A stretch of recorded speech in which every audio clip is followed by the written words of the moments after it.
So welcome back, everybody, to the Medical Biochemical Clinical Course Seminar Series. It's September 22nd, 2023. This is week 10 of the series. And this week we get to welcome Dr. Tim Wood to talk to us about biochemical laboratory, all that is. He's at the biochemical laboratory here at Children's Colorado, and he was formerly at Greenwood Genetics. He has a lot of experience, and he does a great job in presenting the basics, but also gets into some of the granular detail of the lab. So just want to remind everybody the link for CME is going to be in the chat. Sarah just put it in there, and we'll continue to enter it as people enter the lecture if they're late. Next week is going to be Dr. Wilcox talking about lysosomal storage disorders. It's the second lecture on that. And if you have questions, I'm going to let Dr. Wood determine whether or not he wants to save them for the end or not. So with that, Tim, I'll give you the floor. Thank you. Thanks to you. Thanks for people that are showing up today. Let's see.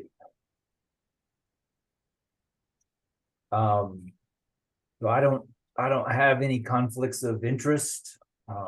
I consider myself to be proficient at the techniques and assays that I'm going to talk about, but I certainly continue to learn and to evolve. And so a lot of the concepts and ideas that I'm going to share with you today have been taught to me by many bright people who have patiently explained things to me, sometimes multiple times before I get it. And just before I get started, I wanted to say thanks.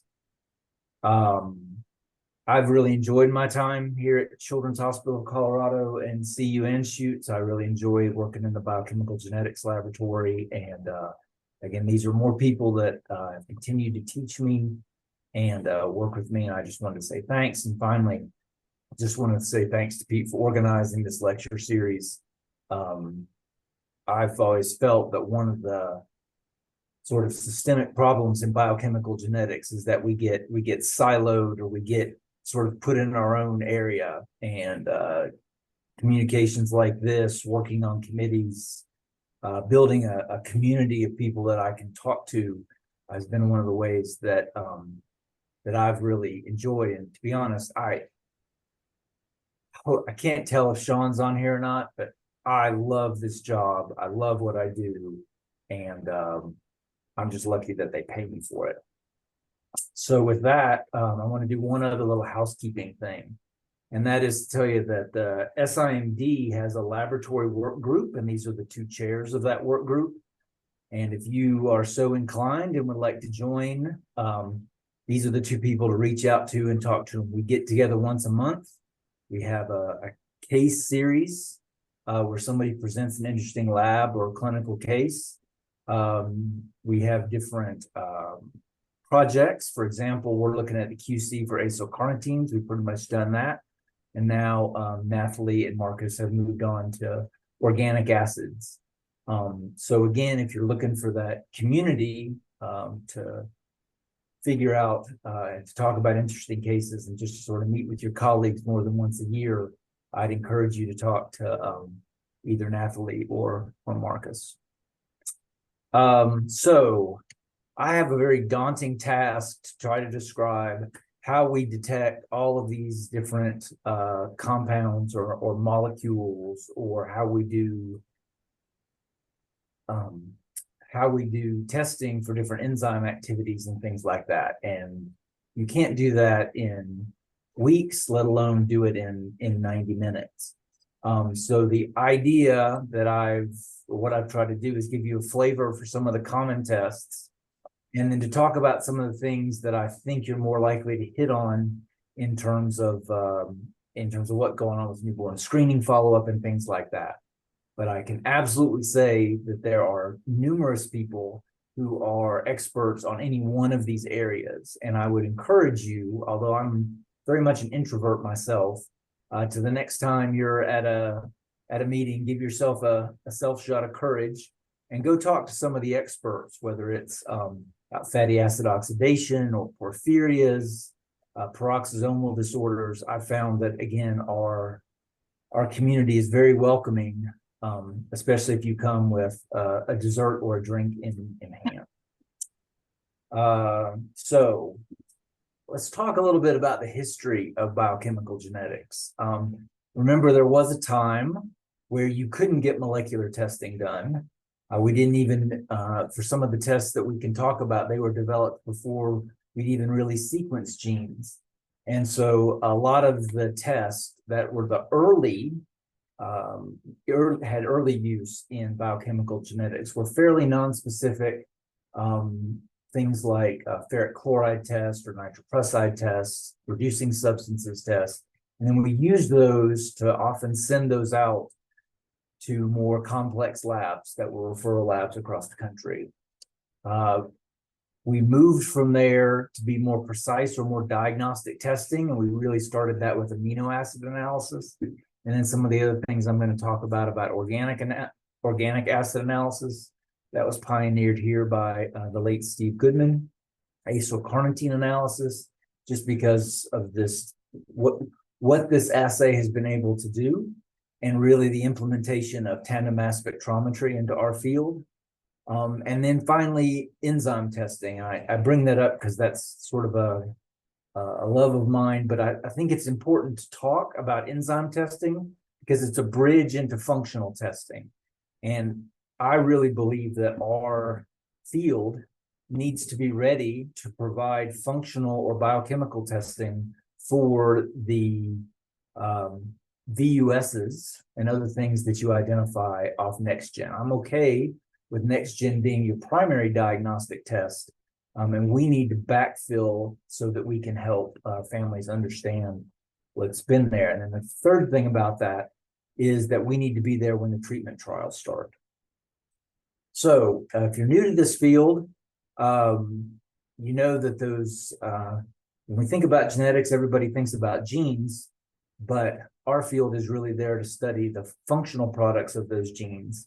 And so typically what we talk about is the lack of an enzyme or a transporter or some kind of protein that leads, the lack of that enzyme leads to potentially an elevated substrate.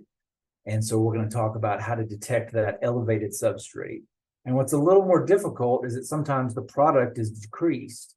And that analytically is a much more difficult thing to do, because to say something is deficient or low, you actually have to be able to get a nice normal range for that compound in normal individuals. And I'll give you one example that we recently had come through CHCO about that.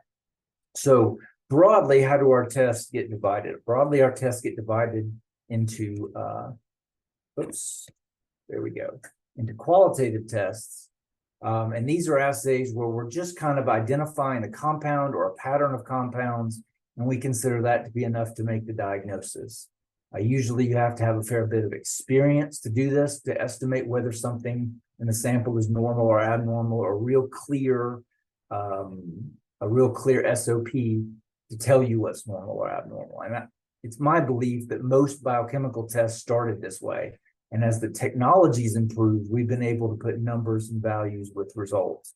So common qualitative tests include things, for at least a lot of labs, are urinary organic acids, and looking at some storage products, things like urinary oligosaccharides or TLC analysis of glycosaminoglycans.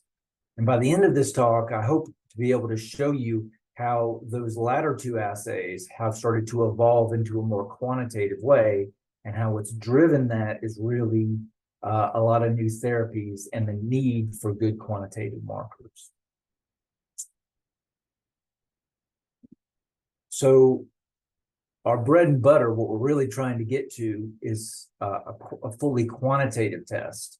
So we're reporting an analytical value for an analyte, and we really need that, and we need very good accuracy and precision so that we can help determine whether their treatment is working or not.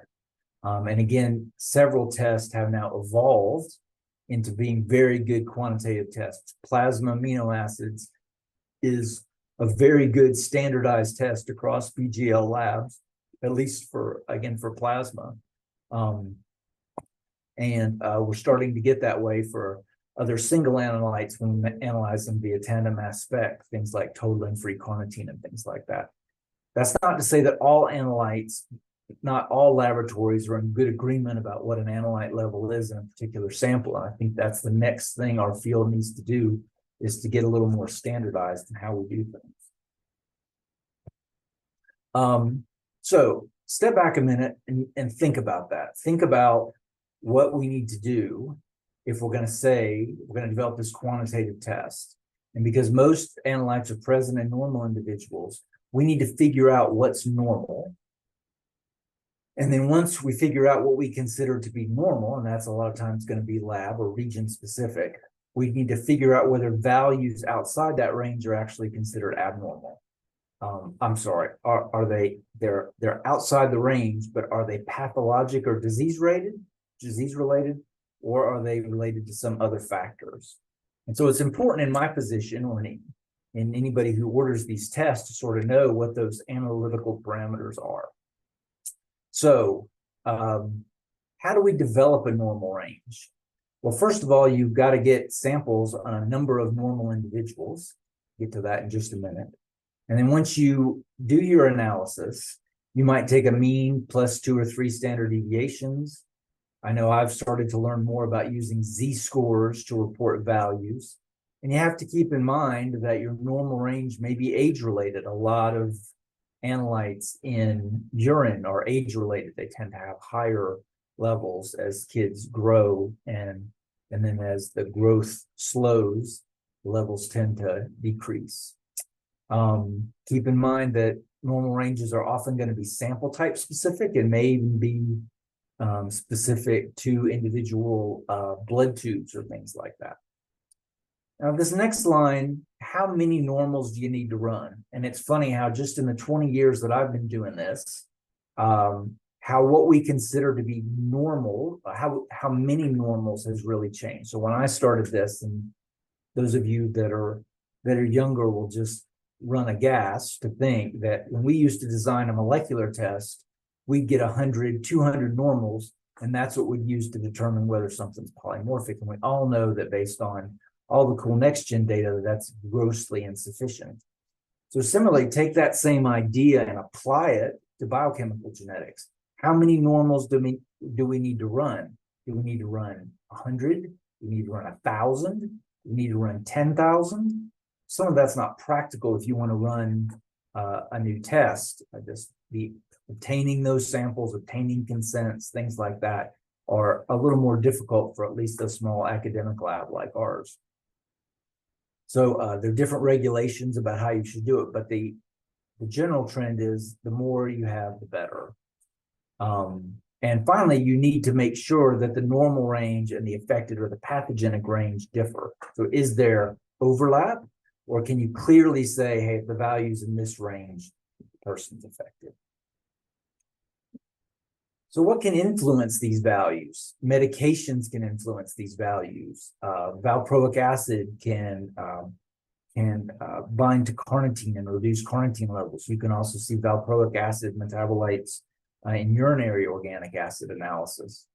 Vitamin supplements, MCT, that can influence your acylcarnitine as well as your organic acid results. For amino acids, just the time since the last meal. I know when I've asked clinical teams to collect that, they just look at me like, you got to be crazy. We're supposed to ask them what? But we know that the time since the meal and even what's included in that meal can have big influences. Example that comes to mind for me is when you do urine creatine testing to try to identify patients with a creatine transporter defect. If that patient is under the age of, say, 5 or 6 and has just had a high protein meal, you'll see that spike in urinary creatine just from the meal, and then it goes back down. So you can get false positives based on that. The individual's health, if they've got liver dysfunction, you're going to see abnormalities in various compounds as the metabolism tries to deal with the dysfunction that's going on. Time since blood draw, which sample collection tube, and even gut microbes can make a difference. So when I was putting this together, I thought about the other thing is maybe we should talk about metabolites or metabolite levels of uncertain significance. I don't know if that's a moose or something like that. I encourage you guys to put in the chat what you think that should be. You guys can have a little discussion while you're listening to me about what we need to talk about. But you get those levels that's a little high, but you're not really concerned about it. And I think that really turns a lot of people off to biochemical genetics. For some reason, it's more okay in molecular land. But when we talk about, oh, it's a little elevated MMA, but I don't think it's methylmalonic, people seem to view that differently. But I absolutely think, given all of these variables in the collection of that sample, you often are going to see little changes, little outer range values. And that's really what my job is, to figure out what's pathologic and what's noise. So with that sort of background, if you're not into analytical chemistry or you're not into the laboratory, these are the factors that we think about before we go and design one of these tests. And keep in mind, I'll try to point this out as we go along, that that a lot of these are laboratory developed tests. There aren't a lot of kits out there for a lot of what we do in biochemical genetics. And if you've heard anything about the VALID Act or some of the discussions around the FDA getting more restrictive over LDTs, there's certainly concern about what impact that could have in designing new tests for biochemical genetics. So I know I'm pushing our lab to develop as many tests as we can before the VALID Act goes into action. So with that kind of background, what are we going to talk about today, and what are we going to discuss? I'm going to tell you a little bit about how amino acid analysis works, organic acid analysis, azocarnitine. I'm going to pause at that point and bring one at least verbal case together and talk to you about how that might work. But keep in mind that a good biochemical geneticist, or when you get good at it is a better way to say it, can play these tests off of each other, and you can think about what your azocarnitine profile shows you and what you should be looking for in your organic acid analysis. I'm going to talk to you about the length of time that these assays take, and how, as we've gotten to more modern areas, we're getting faster and faster. Again, I want to talk about enzyme analysis because I think that's a good jump into start doing more functional assays. And I think it's really important that our group keeps working and doesn't let some of these older assays, especially enzyme assays, go by the wayside. As labs close or lab directors retire, we need a way to recycle these protocols and keep them out there, even if you're only going to do 10 to 15 a year. And finally, I want to talk a little bit about macromolecules. So this is sort of a catch-all. It could be other. I think about it in terms of the analytes associated with, say, peroxisomal or lysosomal storage diseases. You could put a lot of different things in here, and I'm going to focus a little bit on one of my favorite assays, which is the analysis of glycosaminoglycans. So Pete asked about questions. I would encourage you, as we're going along, to either ask me questions or just put questions in the chat. I'm going to throw out some questions as we go along, and I'm going to tell you about some case examples that I've worked with. And I hope that as you do that, as the people on the call, that you'll have conversations. Oh, I've seen that, or oh yeah, I had a case like that, because I think that's a great way to share knowledge and information. And if you have complaints about how I do it, you can put it in the chat, but you can always just email Pete directly. So let's talk about probably our bread and butter test, the most common test, which is amino acid analysis. So can you guys see my pointer? Yep. Okay. So I adapted this from the NAMA course slides, and if you haven't done that course, it really is a wonderful collection. Even if you can't go to the course, you can get access to those slides. I really think it's very well thought out, very well researched, and so I'd encourage you to do that. So the rationale for analysis is that blood levels of amino acids are fairly constant after the meal effects have subsided.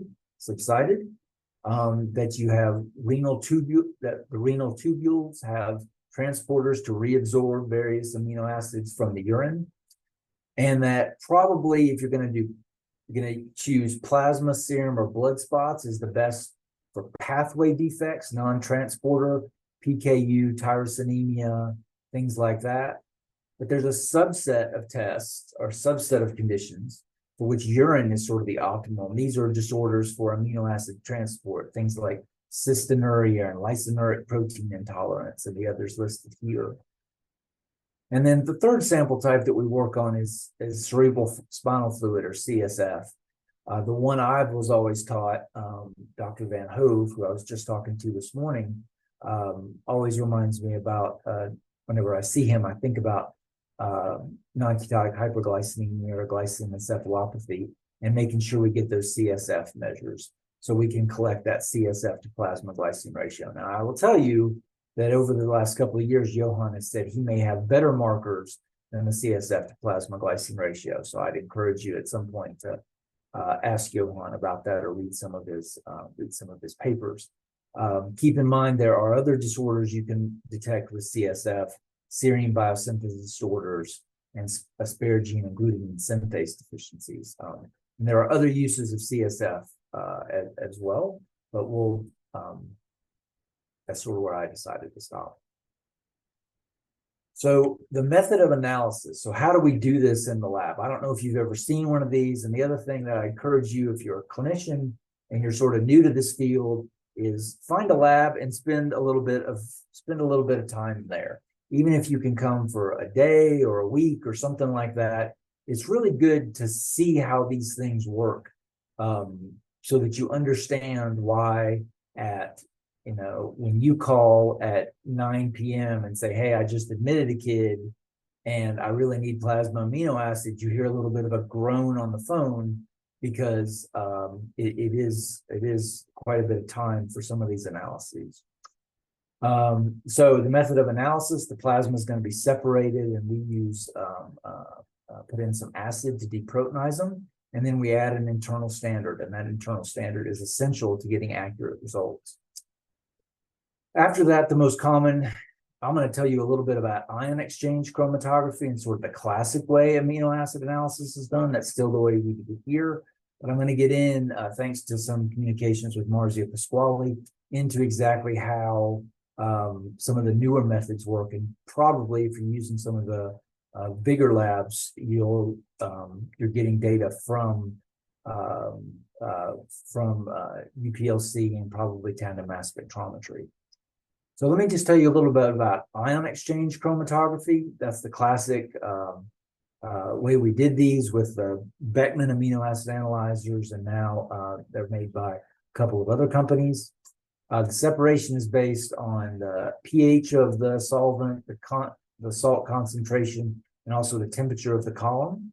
And so I want to highlight to you that when we do this, retention time is probably the main factor for identification. It has to be very rigid, it has to be spot on. And so as hard as we work, there are compounds that will collude and that we can't, we have to do a little extra work to separate. And so those are compounds like methionine and homocitrulline that collude on most of these systems. And there are a couple of other good examples. So I put up in the upper right-hand corner, we take these amino acids as they're coming off the column, and we react them with a compound called anhydrin, and it creates a unique compound called Ruhmann's purple. And we measure that complex at two wavelengths, a 570 and then a 440. And 570 is what we use for most of the amino acids, but the amino acids work a little bit better at 440. And so the quantity, the way we measure these is we assess by the peak in relation to the internal standard. And we previously run a calibrator, so we know how much signal we should get from 500 micromolar of phenylalanine, and we compare that to an internal standard that is added at the same amount. And that, when we do the math, when we take the area of the compound and the area of the internal standard, we create a response factor. Then when we do the analytical runs, we can use that response factor from the calibrator to figure out the quantity in the patient sample. So big thing to know about, and this gets in again when you call us at 9, 10, 11 o'clock at night and need that amino acid analysis. It takes about 2 hours for a full chromatogram to run. So this is what a standard looks like. Along the bottom down here is time. So here's 10 minutes, 60 minutes, a little over 2 hours. Here are the amino acids as they separate and the order in which they separate. And I know it was Nicola Longo so a lot of times we would report these in the order that they come off. And I remember it was Nicola Longo who one day told me they need to be alphabetized because none of the clinicians look at this. So you're not getting them alphabetized. Get Nicola to call your Epic director and get them alphabetized for you. So this is what a full run, about 2 hours. I've marked in blue here the internal standard that we added at Greenwood, and thanks to Dr. Laura Pollard at Greenwood for allowing me to use this slide. And then let me show you what a normal looks like. So this is what a normal chromatogram looks like. This sample actually has a little bit too much histidine in it, but it's sort of the classic one that I use. Typically, you see the biggest peaks are glutamine, glycine, and alanine. Then you have a separate, sort of a second set of analytes that are in this, say, 80 to 200 micromolar range, that are things like threonine and serine, valine, leucine, tyrosine, phenylalanine. And then you have sort of a third level, which are things like citrulline and aspartic acid and glutamic acid. So I think it's really important at this point just to remind everybody about the vast importance we place on levels of citrulline, high and low, and that actually analytically, it's actually a relatively small peak. And as you decrease that signal, your accuracy can be impacted. So just keep in mind that when you're running these older instruments, citrulline, if it's not well resolved from alanine, can be a little bit hard to tell, at least in my experience, between say 4 and 6 micromolar. I know those values may have a big difference to clinicians and anybody thinking about a urea cycle defect. But to me, at least, when I look at these every day, I try to pay real close attention to how well that citrulline is integrated, because it can mean a lot. So this is what a normal looks like. Let me show you the next one. Again, it's very important that the same amount of internal standard is added to all of these. Oh, sorry. So, right. So what can you get from an amino acid profile just without thinking about necessarily a specific IEM? And what I mean is, so if you have a hyperammonemia, you may see elevated glutamine. And what I was going to encourage you to put in the chat is, it's always hard for me to think about what level of glutamine do you all of a sudden start to trigger and say, hey, there's a good correlation here with hyperammonemia. And so I'd be interested if you guys want to put it in the chat, or just think about what level do you start getting concerned about. For me, I'm a little conservative.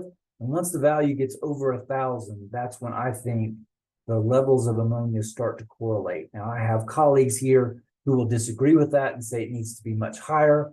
But certainly, as the glutamine goes up, you're more likely to have hyperammonemia.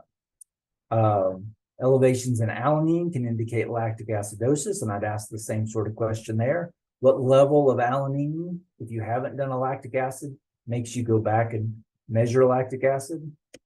And liver dysfunction with things like methionine and tyrosine. Those are some of the things that I comment on, at least, when I look at amino acid analysis to make sure that from the clinical side, they're thinking about the possibility of hyperammonemia, lactic acidosis, or liver dysfunction. In a big hospital like I'm at now, they've already thought of all that, but it's just sort of in my brain to comment. So take a look at this chromatogram. So here's a normal. And then there's a really big peak. Say to yourself, what do you think that is? And that is what a profile looks like of a patient with elevated phenylalanine, probably has PKU. This is a level of, say, 12 to 1400 micromolar. It's pretty hard to miss. Pretty hard to miss. Here's what, so I have cut these off, and I apologize about that. But here you've got elevations in leucine and isoleucine and valine, and you'll see in the middle is that peak of allo-isoleucine. That comes out just a little after methionine. And so what is this diagnosis? Whoops. Right, it's maple syrup urine disease. Especially the presence of allo-isoleucine. So I know when I look at amino acid analyses and I see that there are moderate elevations in the branch chains, I always go look real closely at where allo-isoleucine should elute. So the question is, you can also see elevations of the branch chains, typically without allo-isoleucine, in patients that are ketotic. And so my example is, I always think it's ketosis as long as the valine value remains higher than the leucine. But I challenge the group again. I know there are some well-described ratios of what ketosis looks like versus MSUD, and I encourage you to put that in the chat and see if we can all agree. But think about what you would use when you look at these. Think about whether a patient has MSUD or ketosis, especially you think about just leucine, isoleucine, and valine in the absence of allo-isoleucine.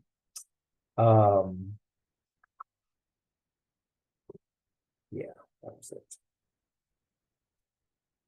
So take a look at this one, see what you think it has. I've switched on you now, I should tell you that. I've switched now to the way we do amino acid analysis here at CHCO. So I've changed the internal standard to an earlier eluting compound, which is starred. That's what I've taken out. And so you see that big peak in the middle. It's labeled there for you, but this is elevated citrulline, and at this level, it's probably citrullinemia. So when you think about low levels of citrulline or elevated levels of citrulline, there's one condition that I think makes a lot of sense to talk about if you're using amino acid analyzer. All right, and so this is a unique profile, and it's one that I remember when I was a fellow, I failed to recognize on a very sick neonate. And so whenever I do these presentations, my penance for not seeing that fast enough is that I have to talk about this disorder, which is arginosuccinic acid. And so in the amino acid analyzer instrument, it forms these compounds called anhydrides, and they have different elution profiles. And so this is a urine sample from a patient with arginosuccinic acid. And so right here, about 70 minutes is one of the first peaks, and that often co-elutes with leucine.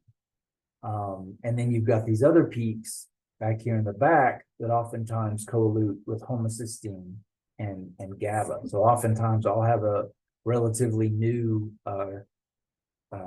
technologist in the lab, and she'll come to me and she'll say, this is a really weird profile because we're seeing some elevation in citrulline, but also leucine, homocysteine, and GABA are all elevated. And that tips me off to think about arginosuccinic aciduria.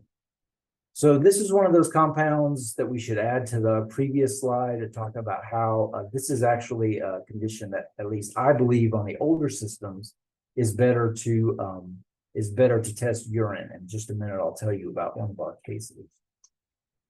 But here is a profile on a patient with argenosuccinic acidemia in a very mild version. And so if you look right here in the middle, you see that there's this little bit of a side peak here next to leucine. That's one of those ASA peaks. And then these little bumps right here that are actually some of the other peaks associated with ASA. So these can be very subtle. The big thing to look at if you're worried about that is to come over here and check the citrulline value. In all but one of the cases that I've ever looked at with argenosuccinic acidemia, the citrulline is elevated, but I'm a lifelong learner. And so I will tell you, we had a patient come through here, and several of the clinical team members are smiling because I lost a bet. A patient who was picked up on newborn screen, not because their citrulline was elevated, but because in the background, the state lab was looking at argenosuccinic acid as a metabolite. And they called and they said, hey, the citrulline is not high, but this has a ton of argenosuccinic acid in it. So when we did the follow-up analysis, the citrulline was sort of high normal, about 47. We did not see any of the ASA, the little side peak like this. We saw little peaks here in the homocysteine and GABA. And so what we did is we asked for a urine sample. Now that urine sample took about 2 weeks to get here, but in that urine sample, we did see a pattern consistent with argenosuccinic acid. So I do think it's important if you're worried about this condition and you're running plasma, to read down in all the gobbledygook that we give you from labs and find out exactly what method is being used. If you're using a lab that uses an amino acid analyzer or an anhydride-based detection method, this is one of those conditions that if you're concerned at all, you might want to call the lab director and have them double check. So that gives you a flavor. I didn't show you everything that we're going to see in an amino acid analysis, but it gives you some of the flavor of actually looking at some of the data and how it comes off the instruments. Again, it takes about an hour. It takes about 2 hours to run, and oftentimes there's an hour or so prep where the machine's got to warm up. So easily it can take 3 hours just to get a sample off one of these instruments, let alone having to run the quality control metrics that you have to do. And you can have, yep. Real quick before you move on from this, can you talk a little bit about how the quantification happens and how it can be variable based on kind of what the peak looks like and where the baseline is? I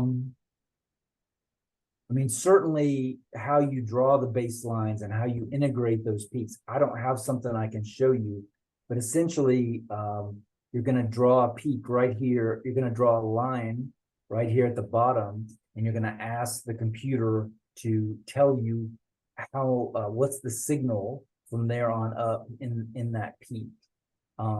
If you get peaks that are co-eluding, if you don't have good separation, then that can really influence your quantitation. And certainly plasmas are nice clean samples like this.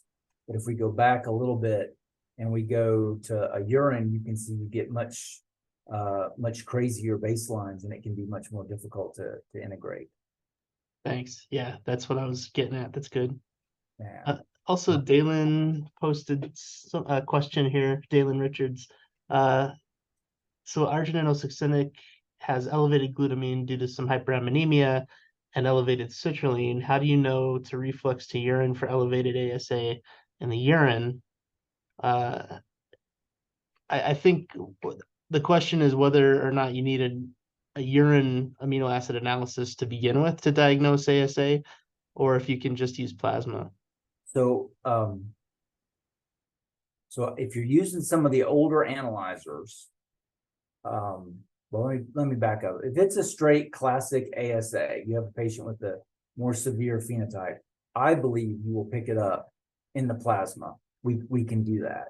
Case I'm talking about was a very mild case. They were homozygous, it turned out, for a mild allele, And I think that when you use the older analyzers, is where it's best to have the urine. But saying that, one of the new advances for amino acid analysis is to get away from these analyzers and use either a UPLC with a fluorescent detector or tandem mass spectrometry. And the reason that this works so much better, you have a much shorter runtime, but for ASA, you can put in a specific, especially if you're using tandem mass, you can put in a specific transition for ASA. And I think that's really specific no matter what sample type you use. So again, it makes a difference as to what analyzer you're using. I hope that answered your question, Dale. MSMS is what a lot of the bigger labs are going to, has a shorter runtime, can separate out compounds often that were co-eluting on ion exchange. It's a much more expensive machine that we'll talk about later. A lot of times you have to have a dedicated instrument for amino acid analysis, and that's a bit of a caveat on that. I believe you have increased sensitivity with MSMS, and so that can lead to unique situation about a normal individual who has just a little bit of allo-isoleucine. And on our SIMB work group the other day, we were discussing this about how can you have a little bit of allo-isoleucine. So if you have a patient who you can't make their allo-isoleucine go away, make sure you contact Marcus and Nathalie, and they'll tell you more. And then you're going to use tandem mass spectrometry for dry blood spot analysis. And I appreciate Marzia helping me out with some of these concepts about tandem mass amino acid analysis. So let me just give you some resources. This is Dr. Soderberg's book. In it, you get amino acid, you get the amino acid, whether the variation is high or low, and what the diagnosis is. I will tell you, I live by these charts. It's hard to keep all of this in your head. And I have this book on quick reference wherever I go. I will also encourage you to read this technical standard put out by Dan Scher and the rest of the ACMG Laboratory Quality Assurance meeting. It's about 5 years old, but it goes over all of the concepts that I just went over with you and probably provides a little more detail than what I provided. So put the PubMed ID on there. I believe it's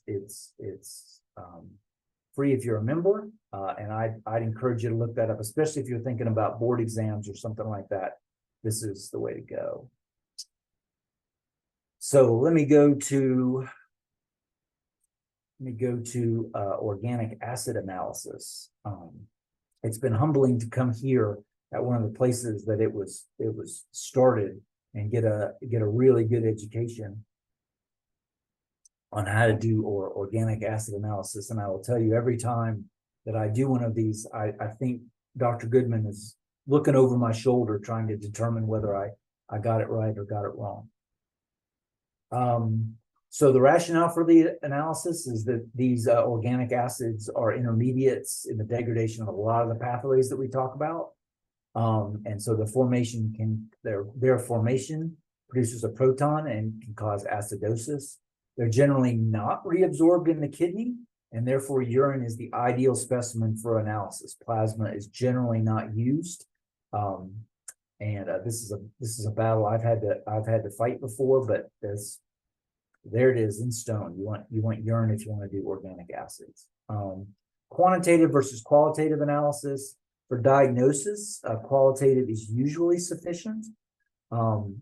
Quantitation can be difficult, especially if you want to do something really cool like Baylor does, because that needs a lot of different standards.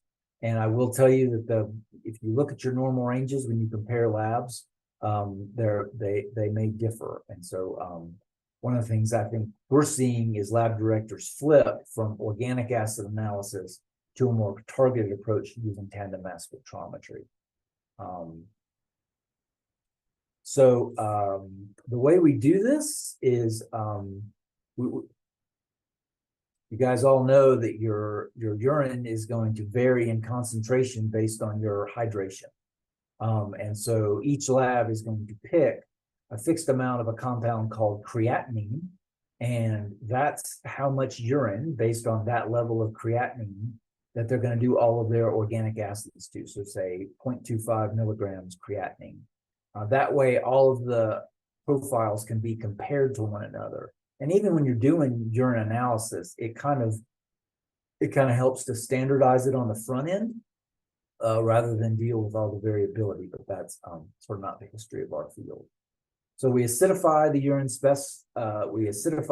specimen, and then we use a series of one or more organic solvents to extract the organic acids out of the urine. We then dry them down, and then you have to derivatize. And this TMS is the most common way to do that, but there are actually other ways to do it. And then we're going to run it on the GCMS. The other sort of pre-analytical thing you can do is something called oximate the samples. And this helps preserve, this is a chemical modification to preserve the keto acids, things like pyruvic acid, alpha ketoglutarate, the branched chain keto acids. If you work with a lab that doesn't oximate, just keep in mind that these compounds may be hard to see. So Dr. Baker's on this call. He has a patient who we want to study the levels of alpha ketoglutarate in. And so it's not that you don't see these compounds, but when you oximate, they're just much more abundant. And I know moving from a lab that oximated to now one that doesn't, that was a big change. I was used to seeing my alpha ketoglutarate, and when I got here, I kept asking where it was. So some labs will oximate, some won't. It generally isn't a big deal, except for these series of short chain keto acids. So this analysis is typically run with gas chromatography mass spectrometry. I told you about how we derivatize the compounds with TMS, and then we separate them on a gas chromatograph. And then what we do is, as that compound comes off the GC, we expose it to an ion beam that fragments it into daughter ions.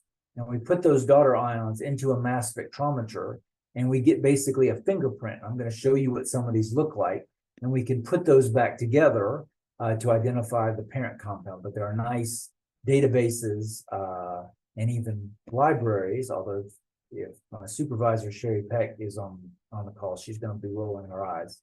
But you can even use the libraries to identify the compound. Here at, again, sort of where this technique started, they only do about a 17-minute run. I like sort of a longer run of about 30 to 40 minutes, so I can get the better separation. And I feel like it's a little easier to do the identification. So if you don't know what a mass spectrometer is, it's an instrument that measures the masses of individual molecules that either typically have a +1 or -1 charge. They can have more than that, but if you haven't read about mass spectrometry, just think about it as having a +1 or a -1 charge. And so essentially when that happens, it's a +1 or a -1, the mass that you see is essentially the size of the compound. And so what essentially we're doing is using a machine to weigh the molecules on a molecular scale. This is, if you want to think about it that way, it helps. I wanted to say this at the beginning. I chose when I did this not to get into all the technical aspects of this, because I think there are wonderful YouTube videos that go in that fly you through the quadrupoles and really show you how all these methods work, how you get the separation on the LC columns. I think I should add that. I hope you put it in the evaluations at the end. But I think those videos do as good a job as I could do to really describe how some of these techniques work. So here are some spectra. So the nice thing is that if you derivatize the same way and you use the same ion beam, you get very consistent fragmentation patterns. And so here are some fragmentation patterns or spectra of some of the common compounds that we see: lactic acid, 3-hydroxybutyric acid, and then methylmalonic you're used to thinking about, and then some of the glycine conjugates like tiglioglycine. If you just sort of ramp across, especially if you go above, say, 147, you can see that there are some unique ions amongst these, and you can use those as well as the retention time to figure out exactly what compound you're dealing with. If you're really good at this, you can actually take the spectra and figure out how to put the molecules back together, and you can do that for unknown compounds. So keep in mind that some of these compounds that are similar in structure may also have a similar elution time. They may elute at a similar place, and they may also have similar spectra. So here is tiglioglycine and 3-methylcrotonylglycine, and you can see that they have somewhat similar structures and share at least the ions of 214 and 229 and 170. And so you have to know these spectra well, or have a very good library, or have good separation, or all three to be able to tell these apart. And I know, for example, if we have a patient who, let's say, screened positive for C5OH, that is sometimes a new technologist will label tiglioglycine instead of 3-methylcrotonylglycine. So those are the kind of little things that you help tease apart.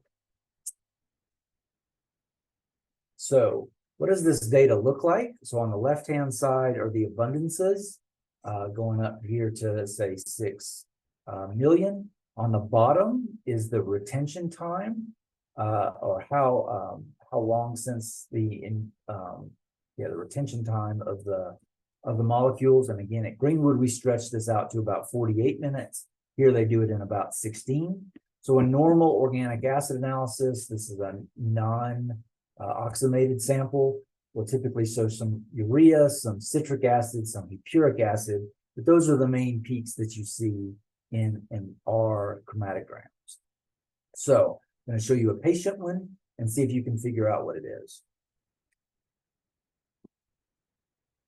Oh, I told you what it is. Don't look at the top, just take a look at what's there. So you see this patient does have some increase in oxalic acid compared to what we looked at before, but there's a nice big peak labeled MMA or methylmalonic acid. You can see that's a nice gross elevation. It's pretty easy to pick up if you've looked at enough of these.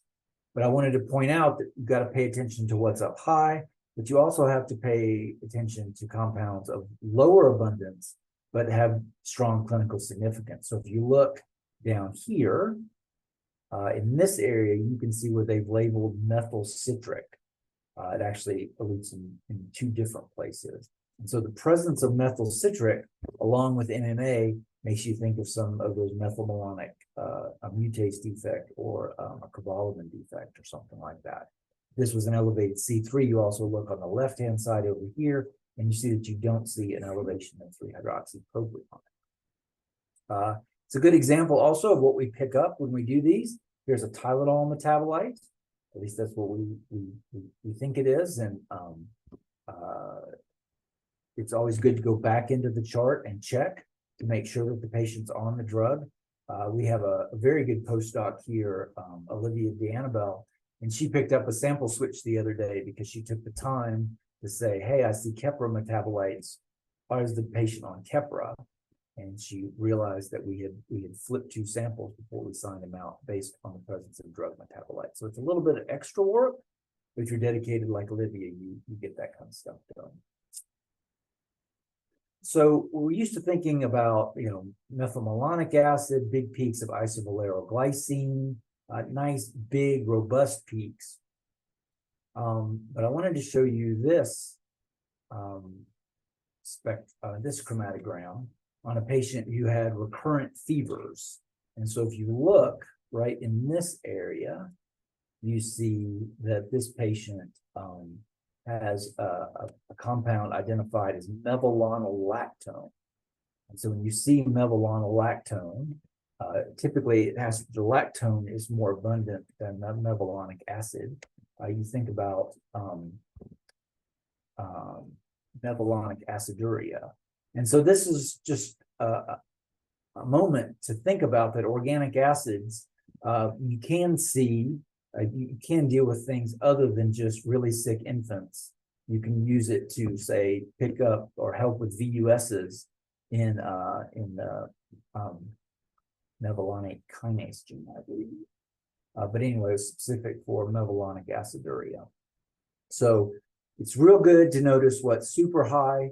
One of the really good things that our technologists are good at doing is going in, looking, as my friend Tina Cowan called it, down here in the weeds, and making sure you don't miss something like mevalonal lactone. If you miss this, and it's not in all samples from patients with the milder version of mevalonic aciduria, you can get it quantitated at a couple of labs, or at least one lab in the US.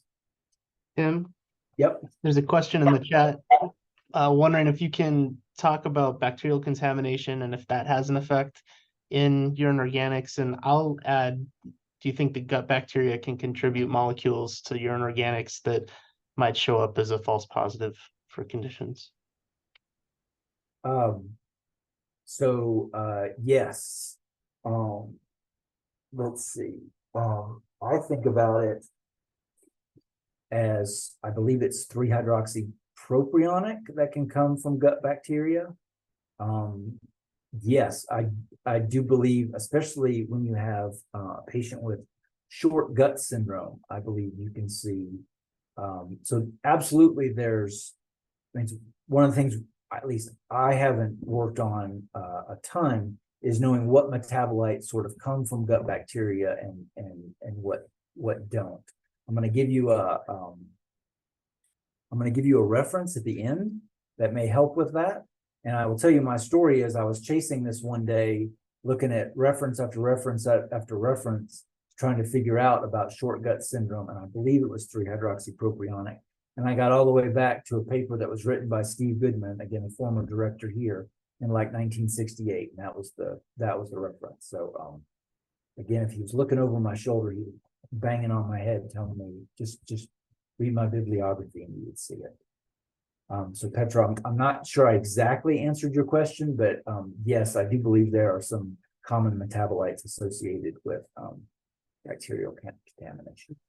Parts of my job is figuring out, hey, we got these compounds and we teach you guys, hey, if you see this, it's absolutely an inborn error, and life is a little more complex than that. So this is just a nice table that talks about what the compound is, why you might get it from a non-IEM. Hey, there's intestinal bacteria right there.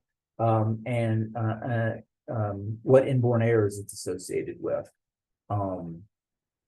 So for example, I would say 1 to 2 samples a week, certainly a month, we're able to pick up a little bit of isovaleroglycine or tiglioglycine.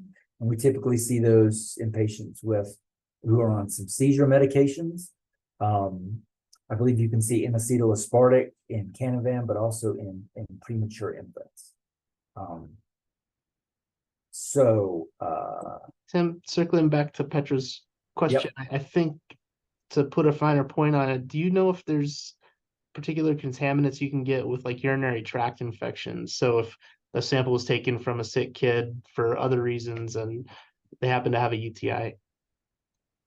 I'm going to say I don't have an answer for that, but why don't we give 30 seconds for the group to chime in, because maybe there's something that I'm not aware of.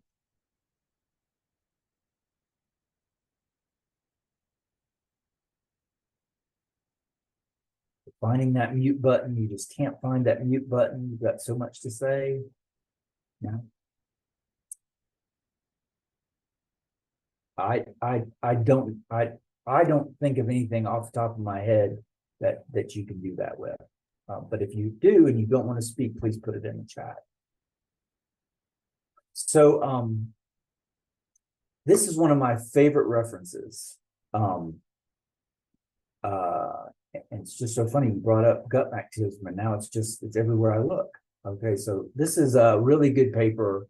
It's about 20 years old, And I would encourage I would encourage any fellow that wants to make a big impact to basically take this paper and modernize it. It is basically one big table, but it is really good at going through all the different organic acid metabolites and their possible origins, and then what IEM they're associated with. So if you don't have this paper, it can be a little hard to get. I would try to find it. And if you, and like I said, if you're looking for a project for a fellow, I would jump all over this. Finally, there's another standard and guideline written by our former colleague, Renetta Gallagher. And again, there's Steve Goodman with a technical standard for organic acid analysis. The other thing that I would encourage you to do, if you need something during lunch to scroll through, take a look at the Human Metabolome Database. This is just a wealth of knowledge about conditions, what their compounds, what they're seen in, their structures. It's got really good links. Taraka Dante put me on to this when he worked with us at Greenwood. And so this is something I keep in my back pocket when I see a metabolite come through organic acid analysis that I'm not sure about.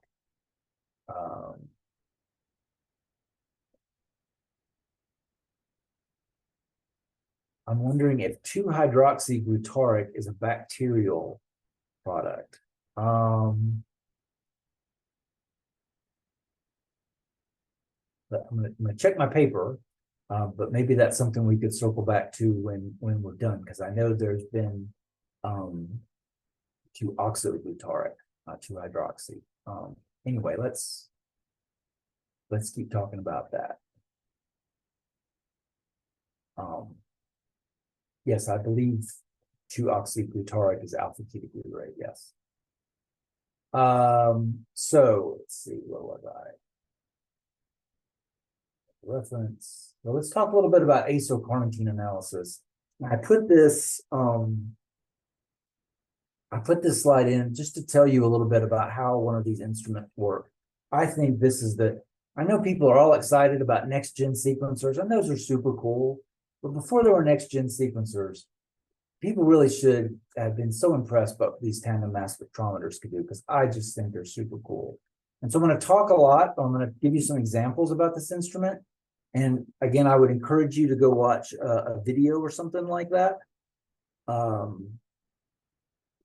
about how this instrument works. But let me give you my flavor. So on the left-hand side here, you have a fairly complex solution. It's made up of a bunch of different molecules. And I think about, and what we want to do is we want to pick out how much of one of those compounds there is. So that's what you guys are asking me to do. You give me a blood sample and you say there are billions of molecules in here. Tell me how many of this one compound there is. And that's sort of a daunting effort. So the example that I use for people is if you've got a big bag of candy and you unwrap all that candy and it's just all mixed in there. Maybe you're just planning, you just have one of the best nights of just eating yourself sick with chocolate and other things. And so you can look at the candy and you can separate out the lollipops from the candy bars from the Skittles. Okay. And that's sort of what the first quadrupole does. You can set it up to pick out those common those common shapes of candy. They're all about the same mass, they're the same size. And so it's pretty easy to separate those out. But you do not want to get in a situation where you think you're going to eat a Snickers bar and it turns out that you've got like an Almond Joy or something with coconut in it. Okay. So what you want to do is you break it apart and you look at the insides. And essentially that's what these tandem mass spectrometers do, is they have a first filter. They get you the mass to charge ratio of your compound. And just in case there are two compounds that have the same mass to charge ratio, you then take that molecule, fragment it, and you follow only one of those daughter ions through a second quadrupole to the detector. And the hope is that second fragmentation has a whole lot of sensitivity and specificity. And so let me go through acylcarnitine analysis, and then we'll talk a little bit more about that. So I think about this as being designed at Duke University by David Millington. It's a single analyte method that you use for all acylcarnitines. You can do HPLC and other ways to separate separate your acylcarnitines, but tandem mass spectrometry does it really good and really fast. It allows you to detect not only disorders of fatty acid oxidation, but also in several organic acid disorders. And keep in mind that this is what's applied to dry blood spots, so that we were able to use this technology as one part of adding fatty acid oxidation and organic acidemias to newborn screening. So this is what a normal organic acid profile looks like. The bars that you see are the internal standards that I've added. And so I've marked them in blue for everything else. On the left-hand side is a stable isotope labeled propionyl carnitine. And as you move to the right, as things get larger, as the acylcarnitines get larger, have a larger mass to charge ratio, you're adding carbons across. So C3, C4, C5, a nice normal organic acid, normal acylcarnitine profile will look something like this. So let me show you some real data. So shorts on the left, longs on the right, mediums in the middle. You see I've got the blue dots labeled for you as the internal standards, and you see some abnormalities in the middle of the spectrum. C8, C10-1, C6 is elevated, and so this is MCAD deficiency. When we're talking about MCAD deficiency, one of the things you want to pay attention to is not the elevations of the acylcarnitines, but also looking at ratios. And so acylcarnitines, there are some key ratios, C8, C10, C8 to C2 that you can use to hopefully diagnose these patients. Let me show you another one. So take a look at this. So again, the dominant peaks or the dominant ions are a lot of the controls. We don't see the gross elevations that we saw before. Again, here's C6, C8, and C10-1, which is what we saw before. And so this is a patient who's actually an MCAD patient who's low on carnitine. And so even though the C4 is low and the C2 is low, and you get mild elevations of some of the acylcarnitines, in this patient, the C8 to C10 ratio was still grossly elevated. So when you're doing acylcarnitine analysis, it's always important to consider whether the patient is carnitine deficient.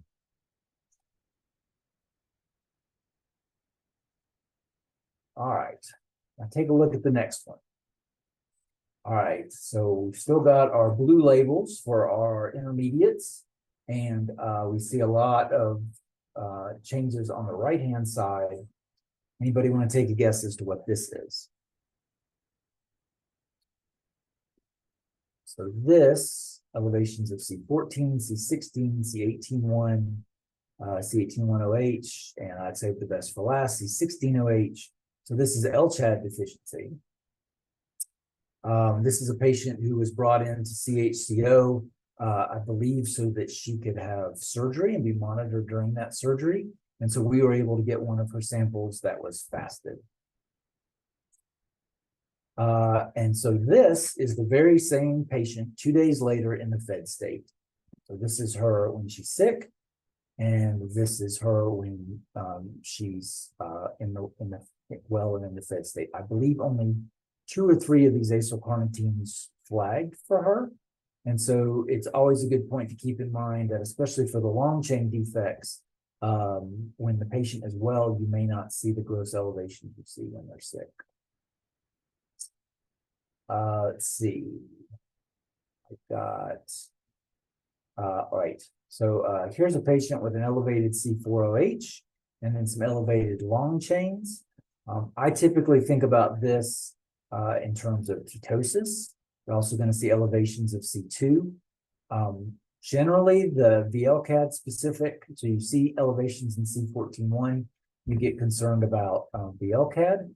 But typically this ratio is less than 3, although Olivia and I have looked at several cases recently that have been just a little bit over, and I lost even more hair that day than I did on others. But you see elevations of C4OH is probably ketosis, and so the point here is that acylcarnitine profiles can be abnormal and show elevations, but may not be indicative of an inborn error.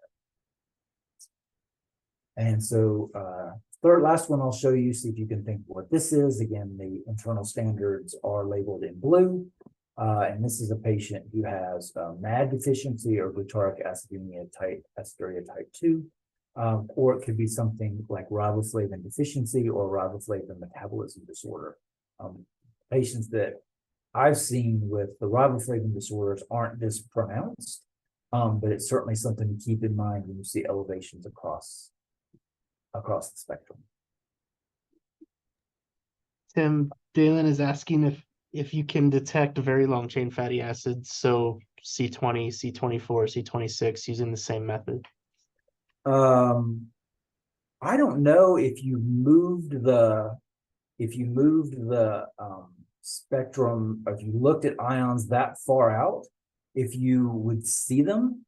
I don't typically remember that anybody does that. They have separate analyses that they do for very long chain fatty acids, but maybe one of the very long chain fatty acid people wants to chime in about that. But I'm used to thinking about that. They're developing some triple quad mass spec protocols for those compounds, but I don't think about that we typically pick those up on an acylcarnitine profile.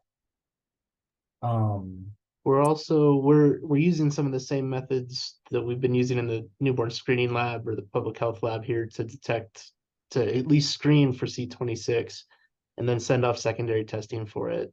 So it's not a different assay, it's the same one, and I think they just run it longer. Okay. We put in those bigger ions.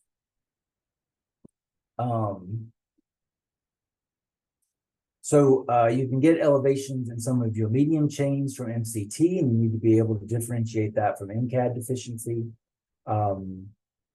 Think about if your patient's on valproic acid, that can be accompanied with carnitine deficiency, but you can also see some elevations in C8.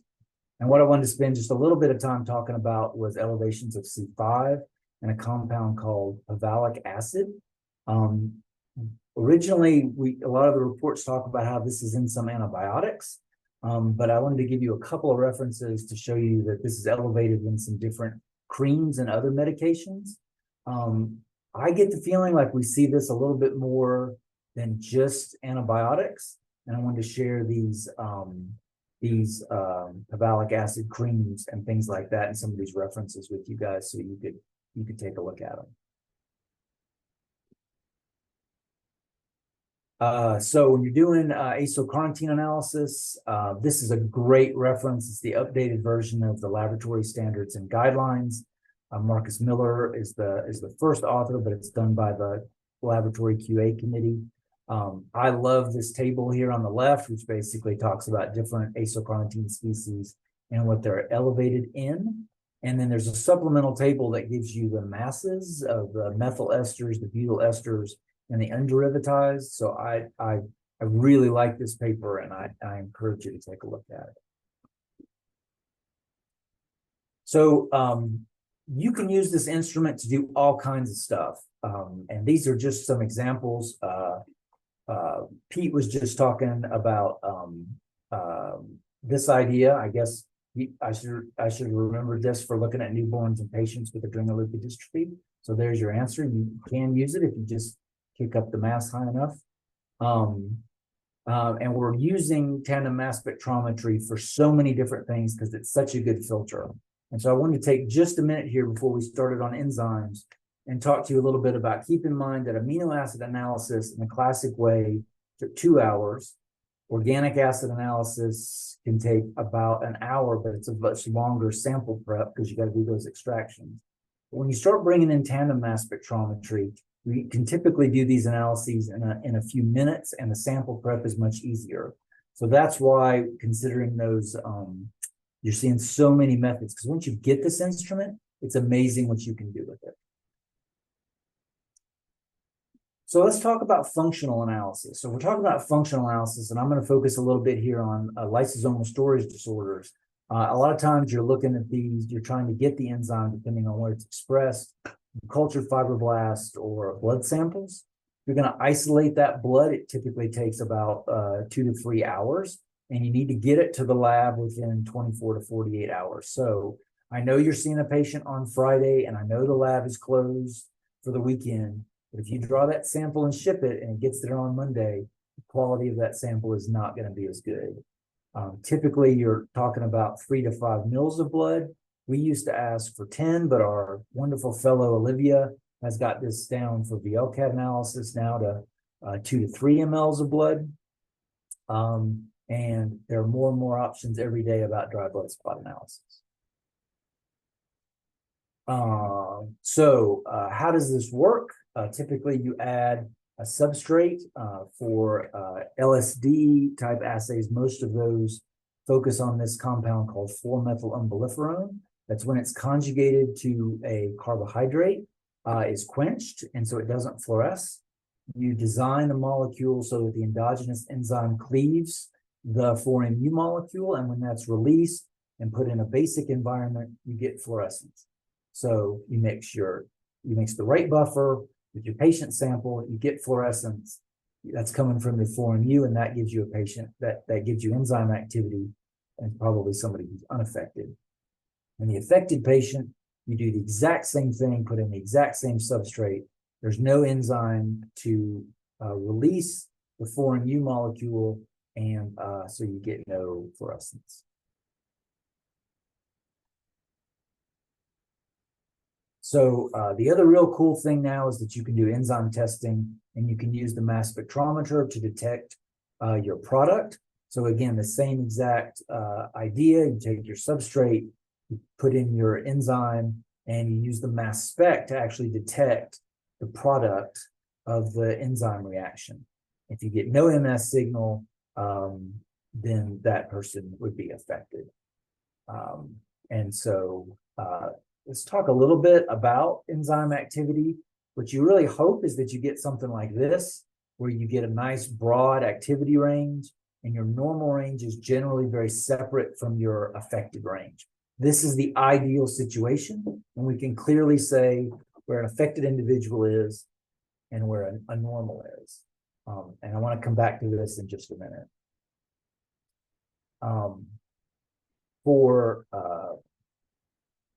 For some enzymes, there are other methods to use this, and I appreciate Olivia sharing this slide with me. You don't have to use 4-MU. This is how Olivia was trained, and I think the classic way to use ETF assays, which are used to measure various ACADs. Essentially, what you do is when ETF is fluorescent and the fluorescence is quenched as it accepts electrons from the ACAD. So you've got signal, and as the ACAD activity shows a reduction in the fluorescence, which is shown in the upper part up here. And so just keep in mind that there are different ways. Some of these look at the production of NADH. There are all kinds of ways to do these enzyme activity assays. And I put this in here just to think that as we're doing more functional studies on the back end of genomes, we need to come up with creative ways like this to measure enzyme activities and to determine function. So let's go back to this. And let's talk about what the reality is. The reality is that unless you have just a huge number of normals and you genotype them, it's always possible. And typically what happens is your carrier range and your normal range will overlap. And so when you come to me with these next gen results, and you want to measure the activity in the parents to determine whether those are pathogenic, keep in mind that it's not always clearly separated, and the laboratories have to have the samples to actually determine what a carrier range is. For some enzymes, like what we've seen historically in VLCAD, your mild affecteds and your carriers can actually overlap. And this is something I think that our group needs to really focus on and try to get better ways to get back to that where we can separate out the activities and really give the patients good information about whether their VUS is pathogenic or not. So this is, to me, sort of where we are with a lot of assays, and we need help with the clinical team and everyone else working together to try to define what these ranges are or to understand what the overlaps are.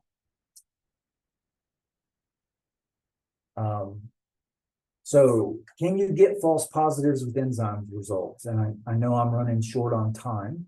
For most enzyme assays, keep in mind that we're looking for the absence or the reduction of signal.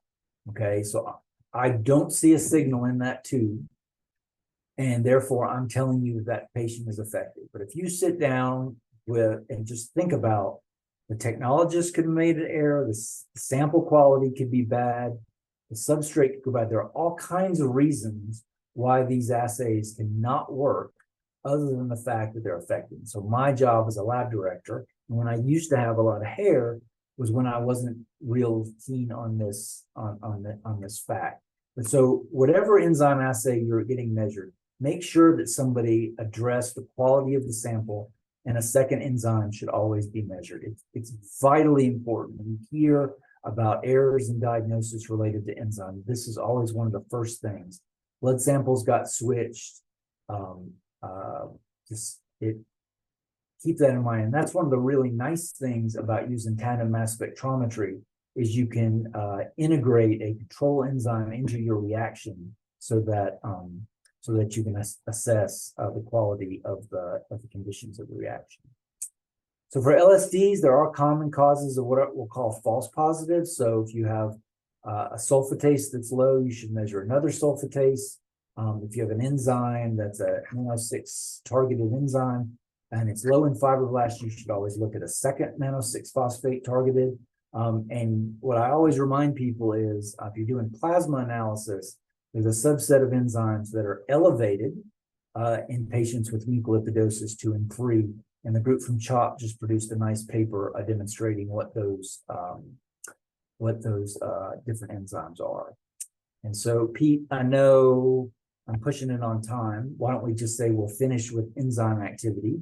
But I want to talk a little bit about pseudodeficiency. So there are various definitions of pseudodeficiency. I'd encourage you to look up this paper from 1994 by George Thomas. It's really one of the only papers that really sort of goes into this. But essentially, we're looking at enzyme levels that are sufficiently low below the carrier range or the normal range that are confused or indistinguishable from affected patients. And we knew this was an issue, but once we started doing newborn screening for LSDs and we did it through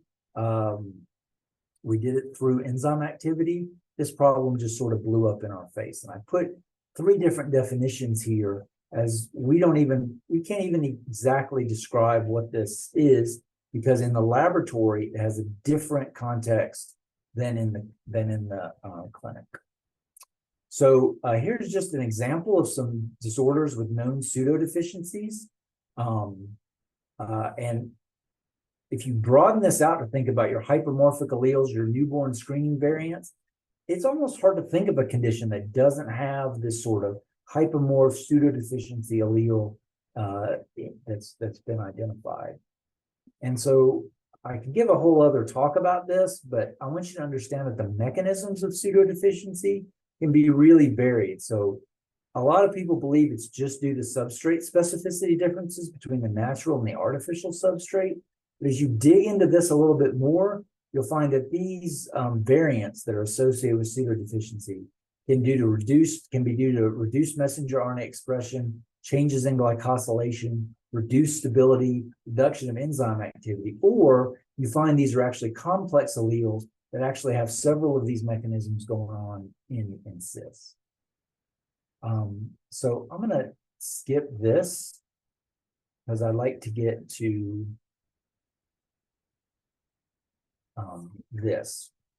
So talking about lysosomal enzymes activities. This is a nice document that was a long time coming that Aaron Strobel put together. If you want to know more about lysosomal enzyme activities, this is a great document to look at. And truth be told, I am one of the authors on this. But what it's got in the background is a really nice description of what some of the common pseudodeficiencies are and what effect they may have. So if you're interested in pseudodeficiencies, take a look at this and make sure you take a look at table 2 because it goes into it quite a bit. So, Pete, I see that I have 4 minutes left. Is that correct? Yeah, unless folks are willing to stick around and talk about questions or discussion. Well, let me just end here. We won't get into the macromolecules part. And again, for such a quiet guy, it's amazing that I can talk for this long. What I would ask you is to make sure that the assay that you're working on is designed for and can answer your clinical question. I think one of the things we need to work on in light of genomic medicine is how the clinical questions that the lab is being asked have fundamentally changed. And so you guys are asking us about carrier status. You're asking us if you have 2 slam dunk mutations, you're not typically sending us samples. And so we need to work together, to get a collection of those unique variants or carriers or whatever your clinical question is, so that we can calibrate the assay to answer what you guys need.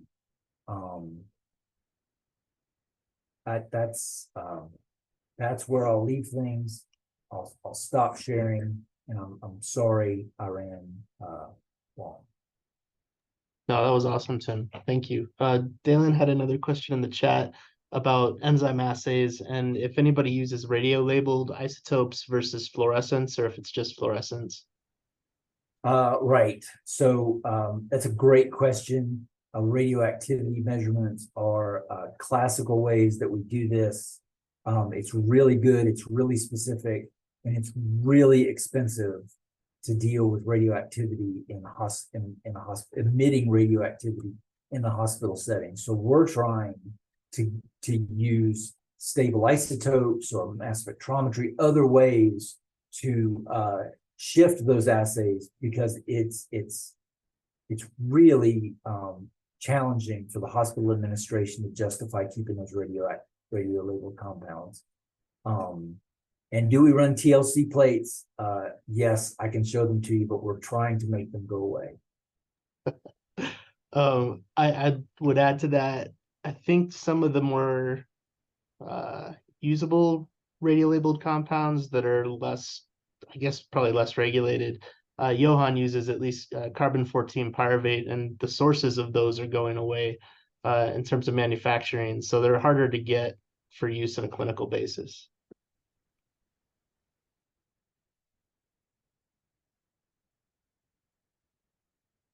Any other questions? Sorry, any other questions for Dr. Wood?